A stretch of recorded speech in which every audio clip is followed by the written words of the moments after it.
একটা কথা আপনাদেরকে জিজ্ঞাসা করি, আমাদের ধর্মের নাম কি জোরে কর? সবাই বলে ইসলাম। ইসলাম শব্দের অর্থ কি ভাই বলে? শান্তি।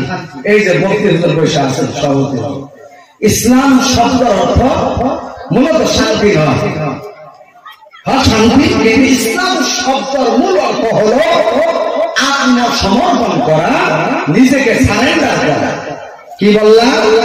আত্মসমর্পণ করা। আপনাদের বরবাডা এই যে জেলখানা আছে না, উদাহরণ করে বলবেন একজন মানুষ যদি সরকারের কোন ধরনের অপরাধকারী হয়ে যায়, তার নামে যদি কেস না হয়, কোর্টের মধ্যে যদি কেসটা উঠে, কেসটা উঠার পর উকিল এবং জজের সামনে নিজেকে সারেন্ডার করে এবং তার যদি বিচার হয়ে রায় যায়, তার নামে 1 মাস বা 2 মাস জেল হলো, জেল হাজতে পাঠায়।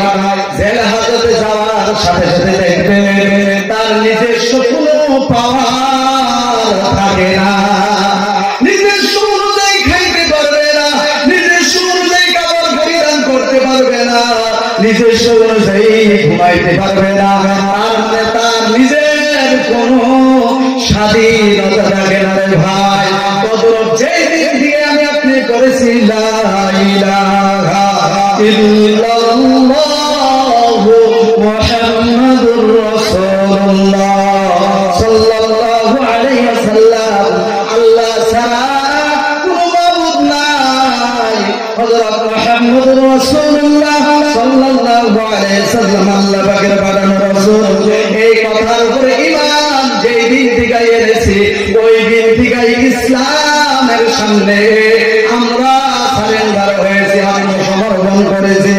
আসলামা ইসলাম ইসলামান ফাহুয়া মুসলিমুন।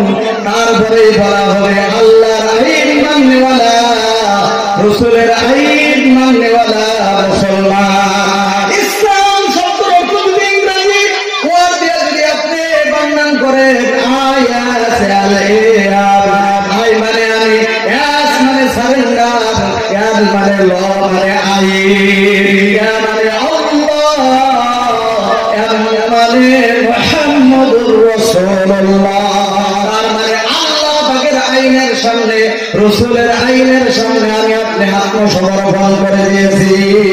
ও প্রিয় মুসলমান, এই দুনিয়াতে যতদিন থাকবো মন গড়া কোন কাজ কর্ম আমি আপনি করতে পারবো না। আজ দেখেন সমাজের মধ্যে ইসলাম মানে শান্তি ধরলাম, আজ কেন ফিলিস্তিনের দিকে তাকান, আসামের অবস্থা দেখেন কি অবস্থা, মুসলমানদের অবস্থা কি, মুসলমানের উপরে গজব, শান্তি নাই, শান্তি নাই। শান্তি না থাকার কারণ হলো ও প্রিয় মুসলমান, যেই দিন থেকে আমি আপনি আল্লাহ পাকের হুকুম ছেড়ে দিয়েছি, রাসূলের আদর্শ ছেড়ে দিয়েছি, যেই দিন থেকে আমরা আল্লাহর বিধান রাসূলের বিধানকে ছেড়ে দিয়েছি, ওই দিন থেকেই আমার আপনার ঘরে বংশ